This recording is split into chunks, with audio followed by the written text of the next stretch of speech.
정말 그냥 술과 도박과 그리고 집 반찬 이렇게 좀만 잘못해보면 막 지집 엎었다고 했잖아요. 외동아들이었거든요. 그 당시 외동아들이니까 대단하죠.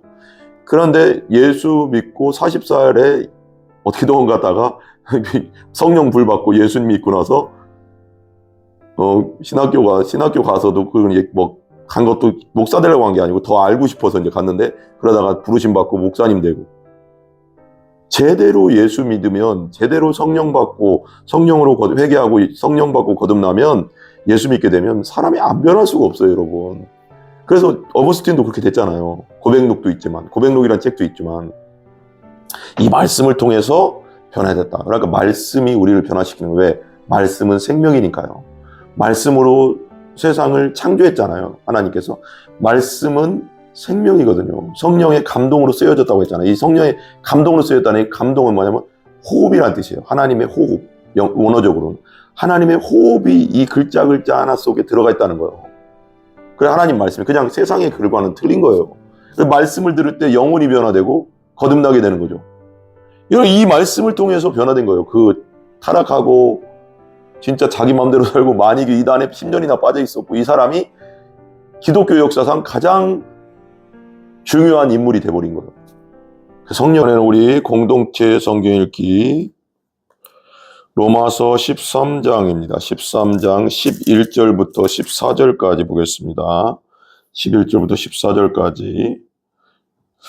또한 너희가 이 시기를 알거니와 자다가 깰 때가 벌써 되었으니 이는 이제 우리의 구원이 처음 믿을 때보다 가까웠음이라. 밤이 깊고 낮이 가까웠으니 그러므로 우리가 어둠의 일을 벗고 빛의 갑옷을 입자. 낮에와 같이 단정히 행하고 방탕하거나 술 취하지 말며 음란하거나 호색하지 말며 다투거나 시기하지 말고 오직 주 예수 그리스도로 옷 입고 정욕을 위하여 육신의 일을 도모하지 말라. 오늘 말씀 보면 이제 제가 계속 얘기하지만 로마서는 1장부터 11장까지는 믿음 이론편이죠. 그러니까 우리가 왜 죄인이고 우리가 왜 예수님을 믿어야 되고 예수 믿을 때 우리가 왜 의로워지는지 그 부분을 간단한 이제 그렇게 11장까지 하고, 이제 그 이방인의 구원과 유대인의 구원의 문제를 다루고 나서 이제 12장부터는 뭐라고 했나요? 그러니까 실천편, 적용편, 복음 중심으로 사는 것은 어떻게 사는 것인가, 예수 중심으로 사는 것은 어떻게 사는 것인가, 예수 믿고 사는 삶은 어떻게 살아야 되나, 적용하는 편입니다. 적용하는 거. 그래서 이제 13장 11절인데 한번 다시 한번 읽어보겠습니다. 또한 너희가 이 시기를 알거니와, 이 시기는 어떤 시기일까요? 그러니까 지금 신학적으로는 이게 이런 겁니다. 예수님의 초림부터 다시 오실 때까지, 예수님이 이 땅에 아기의 모습으로 성육신 인카네이션 한 그때부터 예수님이 다시 오시는 이때까지, 지금을 다 마지막 때라고 해요, 신학적으로는. 우리 신학적으로는 마지막 때, 그리고 예수님이 재림하시기 제일 가까운 시기를 말세지말, 마지막 때 중에 마지막 때 중에 진짜 끝, 말세지말이라고 하거든요. 그래서 계속해서 사도 바울이 뭐라고 할까요? 편지라고 할까요? 교회에 보내는 편지, 이제 서신서죠. 사도 바울이 13권의 서신서를 썼잖아요. 로마서, 고린도, 데살로니가서, 빌립보서 막 썼는데, 이런 것 성경을 보면 예수님의 재림, 그때 당시도 예수님이 곧 오실 거라고 믿고 있었어요. 그러기 때문에 그런 구절들이 많이 나와요.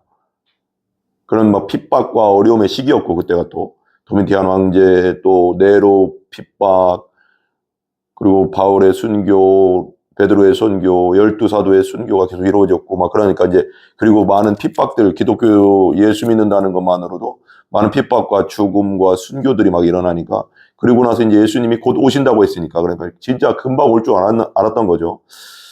그래서 예수님이 초림 때부터 재림 때까지를 다 마지막 시대라고 해요. 마지막 시대, 신학적으로는. 그리고 예수님이 완전 재림하시고 다시 오시는 마지막 진짜 끝 중에 끝은 말세지말이라고 하는데, 그래서 또한 너희가 이 시기를 알거니와, 이 시기가 어떤 시기예요? 마지막, 예수님이 올 시기, 마지막 때에 알거니와 자다가 깰 때가 벌써 되었다.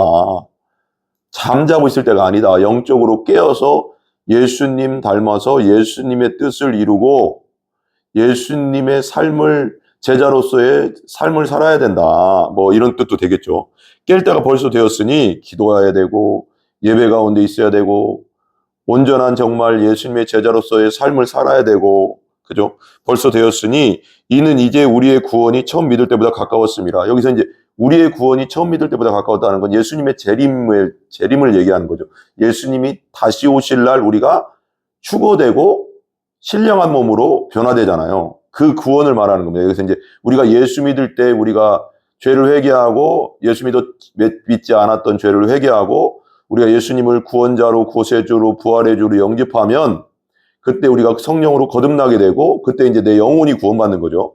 내 영혼이 구원받고 영혼이 살아나고 영혼이 부활한다고 해야 되거나 영적으로 죽어서 태어나니까 우리는 원죄로 말미암아. 근데 그렇게 해서 영혼이 구원받지만 이 구원은 여기서 말하는 지금 우리의 구원이 처음 믿을 때보다 가까웠음이라, 이것은 예수님의 재림을 말하는 거죠. 예수님 재림할 때 우리가 죽었던 자들이 먼저 일어나고 성경 말씀대로 무덤에 있는 자들이 먼저 일어나고 예수님께로 가고 또 우리도 살아있는 자들도 호련히 변화되어, 데살로니가서인가요? 호련히 변화되어 예수님을 만나게 되고 고린도서에도 나오고 그죠? 호련히 변해도 예수님 만날 거예요. 나 밟을 때.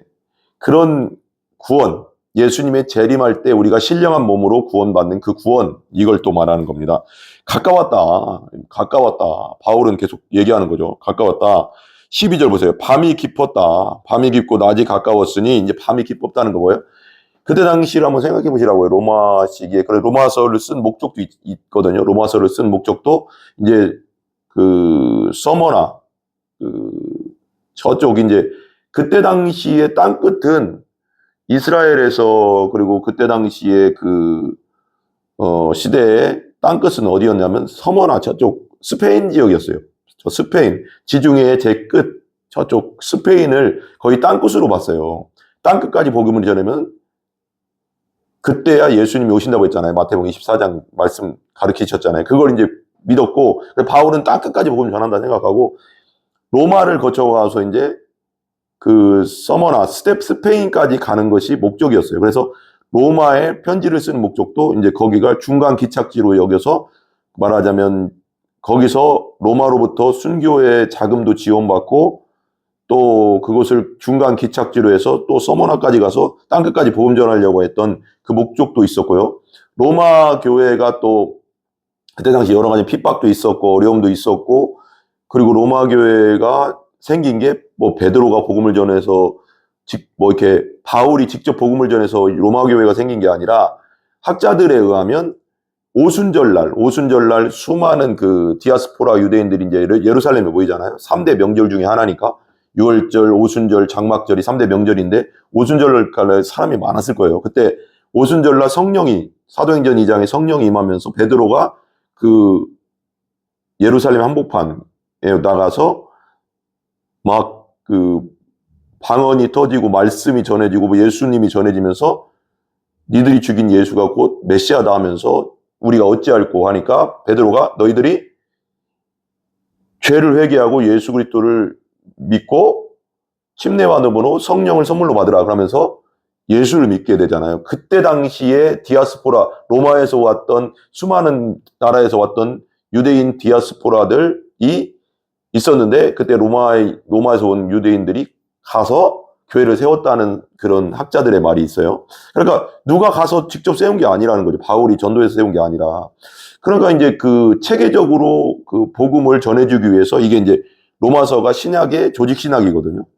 체계적으로 죄는 뭐고 의는 뭐고 예수님에 대한 거, 그리고 우리가 어떻게 예수 믿은 자로서 12장 이후로 13, 14장을 어떻게 예수님 믿은 이후로 우리가 어떻게 살아야 되는 건가, 예수 믿은 사람들은 어떠한 삶을 살아야 되나, 이런 것에 대해서 자세하게 가르쳐주고 싶었던 것도 있대요. 그러니까 주석서를 보면. 그러니까 그런 것을 생각하면은 우리가 구원에 처음 믿을 때보다 가까웠다. 그리고 밤이 깊고 낮이 가까웠다는 거냐. 그때 당시 핍박과 어려움과 순교와 수많은 또 그 콜로세움에서 또 사자에 잡혀먹고 막 온갖 어려움들이 있을 시기잖아요. 그러니까 밤이 깊죠. 어두움의 세력들이 우리를 막 다 그냥 꽉 누르고 있는 것 같고, 악한 영들이 우리를 완전히 그냥 장악한 것 같고, 막 이런 생각이 있었을 거 아니에요. 어려움, 막 엄청난 핍박의 시기니까. 근데 그러니까 낮이 가까웠다. 낮이 가까웠던 예수님의 오심이 가깝다. 예수님이 곧 오신다. 예수님의 재림이 가깝다. 이제 이걸 가까웠으니, 그러므로 우리가 어둠의 일을 벗고, 어둠의 일은 뭐예요? 어둠의 일은 죄의 일이죠. 죄의 일. 잘못된 거, 죄성을 가진 우리잖아요. 그러니까 예수님으로 말미암아 구원은 받았지만 성령과 육신의 소욕이 싸우잖아요. 그래서 성령의 소욕으로 육신의 소욕을 죽이라고 하잖아요. 그래서 우리의 죄성이 있단 말이에요. 그래서 그 죄성, 그 어둠의 일을 벗어버려라. 이제 벗고 빛의 갑옷을 입자. 빛의 갑옷. 예수님의 의의 옷을 입고 예수님의 의로운 행동을 입고 예수님이 나에게 하신 것처럼 나도 다른 사람에게 하는 사랑의 행위. 그죠? 하나님이 나를 사랑한 것처럼 나도 다른 사람을 사랑하는 그 행위. 빛의 갑옷을 입어라. 빛의 갑옷을. 그래서 이제 죄를 벗어버리고, 그런 뜻도 되죠. 그리고 이제 13절 보세요. 13절. 낮에와 같이 단정히 행하고 방탕하거나 술 취하지 말며 음란하거나 호색하지 말며 다투거나 시기하지 말고. 이게 정말 중요하거든요. 로마서 13장 13, 14절이 13절, 14절이 이제 우리가 잘 아는 성 어거스틴 있잖아요. 성 어거스틴이 354에서 430, AD 354년에서 430년경에 살았어요. 그러니까 한 76세인가요? 그럼 354에서 430이니까 한 76세 사셨는데, 그 시기에 살았는데, 이분이 너무 유명한 분이잖아요. 우리가 잘 알지만 성 어거스틴 하면 뭐 기독교에서는 정말 기독교 신학자로서 또 그렇고 정말 가장 알아주는 사람 중에 한 명이거든요. 그분으로 인해서 여러 가지 일들이 많은 그런 또 영향을 받은 사람들 중에 좀 이따 얘기하겠지만, 성 어거스틴이 좀 알아야 되잖아요. 우리 많이 들어봤어요. 근데 성 어거스틴 어머니가 모니카잖아요. 모니카고 그 아버지는 이교도였어요. 이교도라고 해서 다른 우상을 숭배하고 막 이런 이교도였고, 어머니 모니카는 크리스찬이었어요. 기독교인이었어요. 그래서 어머니 모니카는 어거스틴이 계속 예수 그리스도를 받아들이고 기독교인이 되기를 바랬는데, 그러다 이제 어렸을 때는 조금 가난하다가 한 16살쯤 됐나요? 16살쯤 됐을 때 아버지가 좀 돈을 벌었나 봐요. 그래가서 이제 카르타고인가요? 지금의 알제리에서 태어났어요. 북아프리카의 알제리에서 태어났는데, 카르타고라고 해가서 그쪽 이제 큰 도시로 보내가서 수사학이라고 해가서 뭐 웅변술이나 뭐 공부하는 거 그런 걸 가르친 거예요. 그러면서 거기서 키케로의 어떤 책을 읽으면서 철학에 눈을 떴대요. 철학. 너무 재미있구나. 이게 철학이 너무 그래서 철학에 눈을 떴다가 나중에 마니교에 빠졌는데, 마니교는 이단입니다. 마니교라고 해서 373년인가요? 373년인가? 그러니까 354년에 태어났으니까 373년경인가 그때 마니교에 빠져가서 한 10년 정도, 382년까지 정도 믿었다고 하더라고요. 마니교에 빠져가서. 그래서 이제 이단에 빠지고, 이제 마니교가 막 이제 뭔가 이렇게 되게 마니라는 사람, 마니가 누구냐면 페르시아에 마니교를 창시한 사람이 마니예요, 마니. 페르시아 사람인데 217년에서 AD 270년경 그 사이에 태어난 사람인 것 같아요.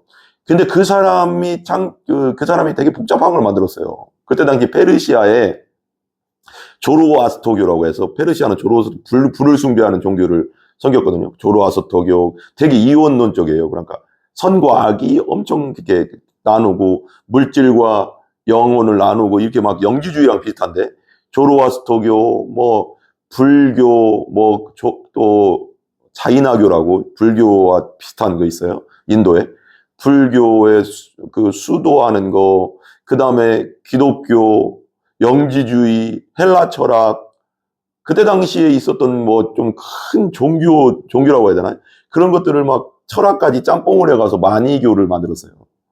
근데 이게 마니교가 페르시아 왕에게 이제 그 책을 써서 주니까 그게 이제 또 페르시아에 엄청 퍼졌고, 이게 엄청 퍼져가서 말하자면 지금의 북아프리카 지역, 로마 지역, 그 페르시아에서, 그리고 멀게는 중국까지 갔어요. 그래서 처음 이제 한 기독교가 공인되고 나서는 이제 마니교가 거의 이제 그 유럽 지역에서는 그쪽 지역에서는 다 이제 끝났는데, 이게 이제 거쳐가서 위구르 지금의 이제 그 중국 옆에 위구르 자치구 있잖아요. 신장 자치구. 거기에 위구르는 그걸 국교로도 삼았다고 하더라고요. 마니교를. 다 무너졌지만. 그리고 중국까지 넘어갔대요. 이게 역사가 또 길더라고요. 그래서 마니교가 한 14세까지, 중국에서는 13세기, 14세기까지 이게 있었대요. 그래서 이제 그게 무너지면서 또 나중에는 백년교라고 해. 이게 되게 복잡한데, 역사적으로. 백년교로 만들어져가지고, 백년교의 교도가 그 신도 중에 하나가 또 명태조, 주원장이에요, 주원장. 그래서 그 백년교도도 난이 일어나면서 뭐라고 할까, 원나라가 망하고, 원나라 맞죠? 징기스칸이 세운 원나라가 망하고, 명이 세워지는 그 엄청난 또 그런 게 있었어요. 복잡해요, 그때 그게.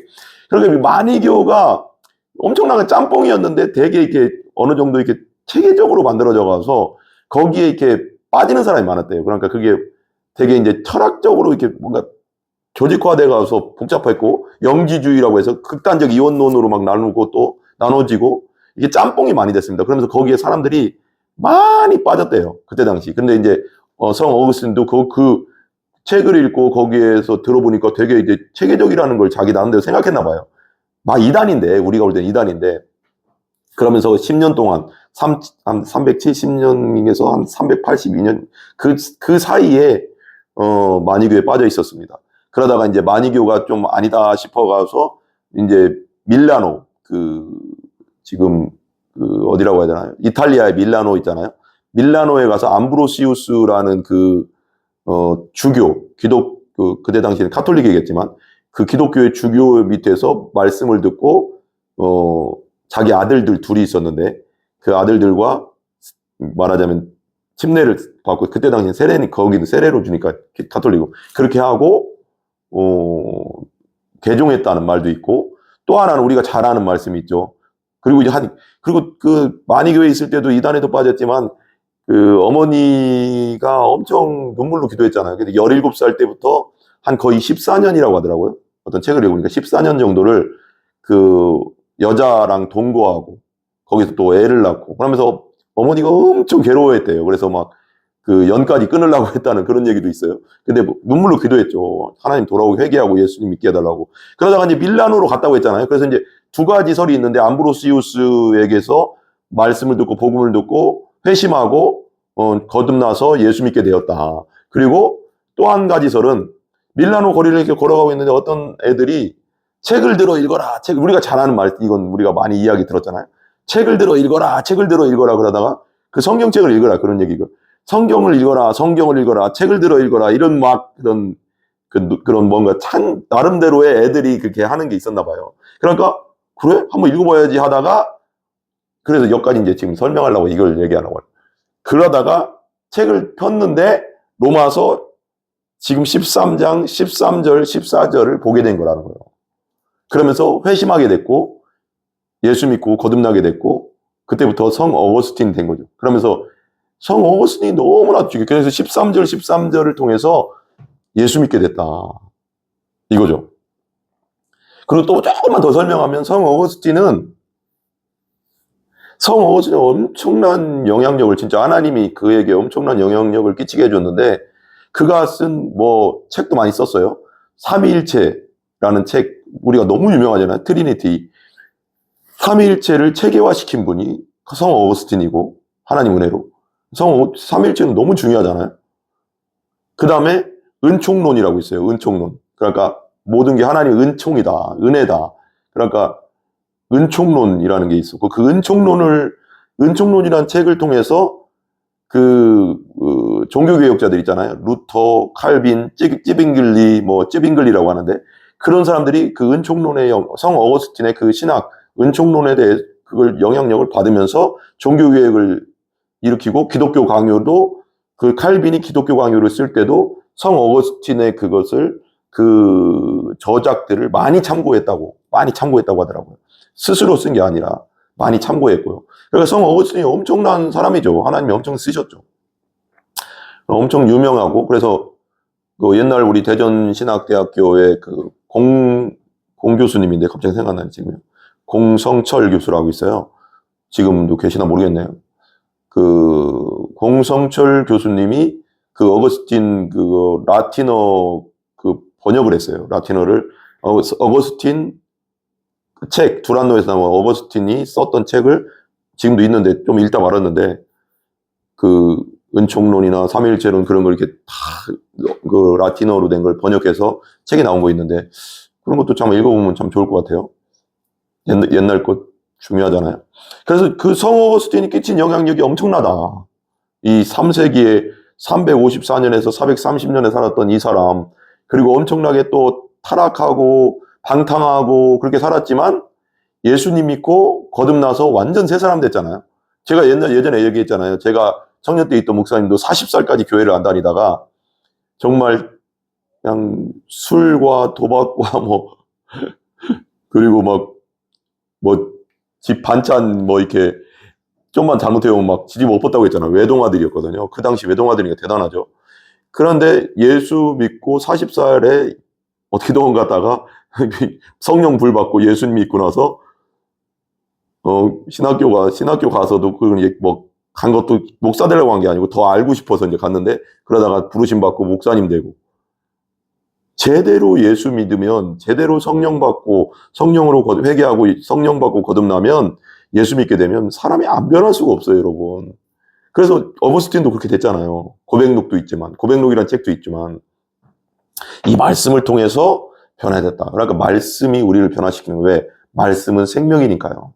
말씀으로 세상을 창조했잖아요, 하나님께서.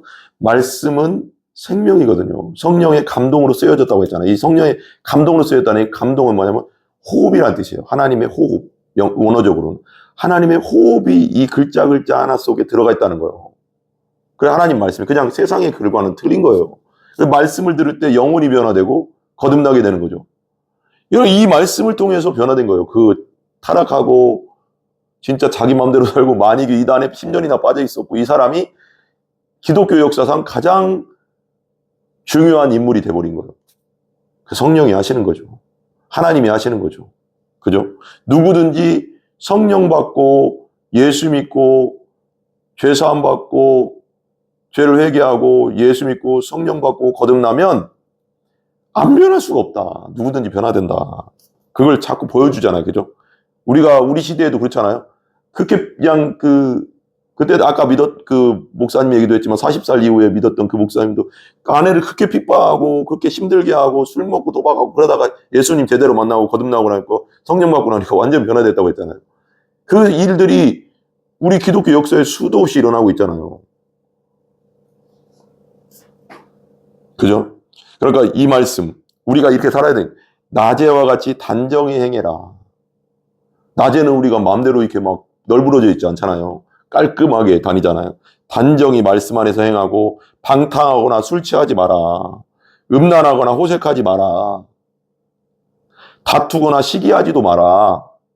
14절, 예수님처럼 행하라는 거죠. 예수 믿었다면. 14절, 오직 주 예수 그리스도 옷 입어라. 예수님의 거룩함을 옷 입고 정욕을 위하여 너의 그런 음행, 음란, 악함, 너의 욕심을 위하여 육신의 일을 도모하지 마라. 이제 우리가 예수 믿은 자는 예수님이 나에게 하신 것처럼 나도 예수님처럼 하는 거예요. 이제. 다른 사람, 하나님께 영광 돌리고 다른 사람을 사랑하고 나 중심으로 사는 사람이 아니에요. 이제 그렇게 살면 안 됩니다. 이제는 타자지향적 삶을 살아야 돼요. 예수님이 하신 것처럼. 하나님 사랑, 이웃 사랑, 예수님이 하신 것처럼 그렇게 살아가는 여러분들 되시기 바랍니다. 기도하겠습니다. 이 시간 우리 한번 기도했으면 좋겠습니다. 혹시라도 믿지 않는 분들이 제 유튜브를 보는 분들이 있다면 이 시간 예수 그리스도를 영접하시는 분이 되시길 바랍니다. 예수님 영접하면 하나님 백성 되고 하나님의 자녀가 되고 변화됩니다. 우리 기도하겠습니다. 하나님, 따라하시기 바랍니다. 하나님, 저는 어디서 와서 어디로 가는지 알지 못합니다. 저는 예수 믿지 않고 하나님을 알지 않고 예수님 믿지 않고 아버지 살았던 죄인입니다. 제 마음대로 살았습니다. 내 중심으로 살았습니다. 나만을 위해서 살았습니다. 자기 사랑으로 충만한 자입니다. 죄덩어리입니다. 용서하여 주시옵소서. 예수님, 제 안에 들어와 주셔서 어거스틴처럼 성령으로 거듭나게 해주시고 저의 왕이 되어주시고 저희가 저의 주인이 되어주시고 저의 하나님이 되어주시고 저의 구원자가 되어 주시옵소서. 예수님의 이름으로 간절히 기도합니다. 아멘. 이 기도를 간절히 하시기 바랍니다. 계속 하시기 바랍니다. 성령께서 역사하실 때까지, 중생할 때까지, 거듭날 때까지, 믿음이 들어갈 때까지. 믿음은 구원은 하나님의 선물이라고 했잖아요. 그죠? 하나님께서 하실 줄 믿습니다. 기도하겠습니다. 주기도문 합니다. 하늘에 계신 우리 아버지여, 이름이 거룩히 여김을 받으시오며 나라의 임하옵시며 뜻이 하늘에서 이루어진 것 같이 땅에서도 이루어지이다. 오늘날 우리에게 일용할 양식을 주시고 우리가 우리에게 죄 지은 자를 사하여 준 것 같이 우리 죄를 사하여 주옵시고 우리를 시험에 들게 하지 마옵시며 다만 악에서 구하옵소서. 대개 나라와 권세와 영광이 아버지께 영원히 있사옵나이다. 아멘. 모든 영광과 찬송을 하나님께 올립니다. 꼭 예수 믿으시고 구원받고 거듭나 하늘나라 백성, 천국 백성 다 되시기를 기도합니다.